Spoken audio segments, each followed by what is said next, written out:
Mike Davis is with the Article 3 Project. He is a former Supreme Court, he's a clerk, he's a big shot, former Senate counsel. He helped Chuck Grassley in the Judiciary Committee. Man of great CV for him. And he's also an expert on what's going on with Donald Trump and his trials in court.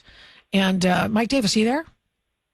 I am. Thank you for having me. Hey, thank you very much for coming on today. Hey, so you're not on speakerphone, are you? Because it sounds like you're in a wind tunnel. What's up? What's happening? Well, let me get back on here. Can you hear me now? I can hear you. Yeah. Is that better? Yeah, it is actually very much better. Thank you so much. Appreciate that. Yeah, of course. Okay, so, I've been writing for PJ Media a lot about this trial, this current trial, and been watching the others with, whatever the machinations are going on in Georgia and in Florida with the special counsel. And I wonder, is everything going to fall apart? What is happening? What kind of, in general, what is happening with the political class in these attempts to bring Donald Trump to heel before the election?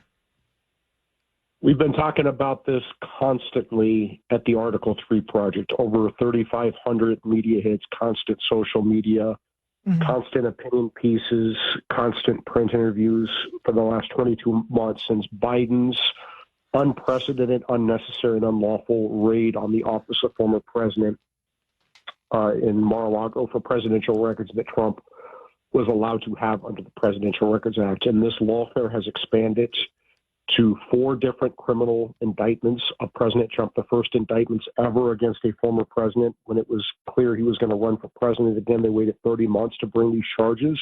They brought these 4 different criminal indictments by these Democrat prosecutors in these Democrat jurisdictions, largely with these Democrat judges and juries. And they tried to stack these trials back to back to back this year to interfere in the election. They wanted Trump stuck in a courtroom instead of the campaign trail. And it is obviously Democrat lawfare. It's obviously election interference. And the Article 3 Project fought back. We helped Trump get very good lawyers to make very important arguments, like presidential immunity, which has paused Jack Smith's case, his January 6th case. We've gotten the lawyers to make very good arguments under the Presidential Records Act for the presidential records case that the Biden Justice Department mischarged as an espionage case. We have the January 6th case down in Fulton County, Georgia, derailed because of the corruption by Fani Willis and her boyfriend. And, the case that's in trial right now, we're in week 4, going on week 5 of this unprecedented criminal trial in New York. And I think the American people are tuning in and they're outraged because they see what a farce this lawfare is. And President Biden is directly driving these. It was Matthew Colangelo who deployed from the Biden Justice Department to go bring this bogus case in Alvin Bragg's office in New York. It was Jonathan Sue, Biden's deputy White House counsel, who orchestrated this Mar-a-Lago raid, which led to Jack Smith's 2 indictments. It was Nathan Wade, who actually was dumb enough to bill his time to Fulton County for his 2 meetings, 16 hours with the Biden White House, including the Biden White House counsel, before Fani Willis brought her unprecedented indictment. This is obviously Biden, Democrat, lawfare, and election interference, and they badly miscalculated both legally and politically with this lawfare. They miscalculated with the lawfare in the Manhattan trial that we've seen go on for weeks now. And by that, I want you to tell people, what is going on with this case. I would like to say that I understand what they're trying to do. I get it. But they didn't charge what they wanted to do, like a conspiracy. And they didn't charge anything having to do with stealing the election. They've never charged it. So what are they doing? Yeah, this is out of the 4 criminal cases that the Democrats brought, this is by far the weakest and dumbest case up in New York. You have President Trump allegedly having some affair with Stormy Daniels back in 2005 or 2006, which the affair didn't happen. It's just obvious it didn't happen by the testimony. she blacked out and doesn't remember anything, kind of like Christine Blasey during the Kavanaugh thing, right? And so then President Trump settled, his lawyer, Michael Cohen, settled a nuisance claim with Stormy Daniels in 2017, right? And put it in the books as a legal expenses, which is what you do. I've been a lawyer for almost 20 years, and I've had many clients, business people, businesses. When you settle these claims, you have non-disclosure agreements, and you book them as legal expenses. Mm-hmm. And somehow that 2017 booking of this legal expense as a legal expense was a 2016 election interference under the bogus theory that was brought by Alvin Bragg and Matthew Colangelo. This theory was passed over by the prior Manhattan DA, Cy Vance, the Manhattan U.S. Attorney, the Federal Election Commission, and Alvin Bragg himself until Colangelo got deployed from the number 3 office in the Biden Justice Department to bring this.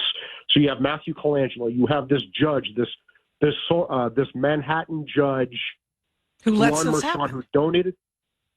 I'm sorry? No, lets this happen. I mean, he's buying what they're selling, but he is compromised. When Trump comes out of the courtroom and says he is conflicted, he's terribly conflicted. He should not be on the case. Yeah, this judge donated to Biden. He donated to another anti-Trump cause, and more problematically, his adult daughter, Lauren Michon, is a leading Democrat campaign consultant and fundraiser who's worked for Biden and Kamala Harris and Adam Schiff and many Democrats. She's raising millions of dollars off of this unprecedented criminal trial over which her father is presiding. That requires Judge Juan Merchan's recusal under New York statute. And that's not just me saying this. A former Clinton federal judge from New York went on Caitlin Collins' show on CNN on April 5th and said that he has to recuse. What was Judge Merchan's response to the recusal request?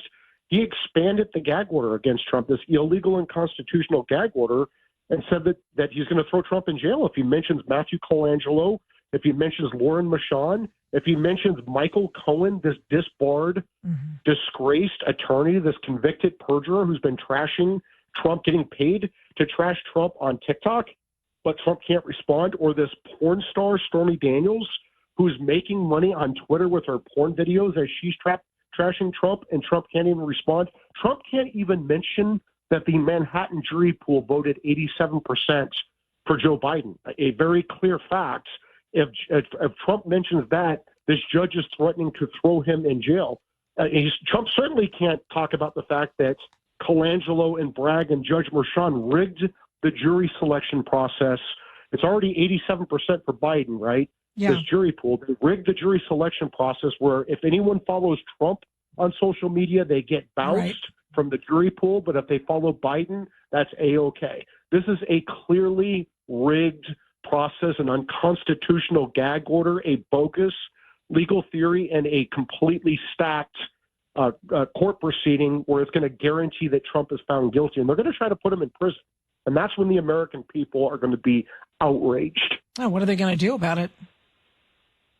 Well, I mean, that's a good question. What are the House Republicans doing about this? Where is the weaponization committee that was set up almost 2 years ago?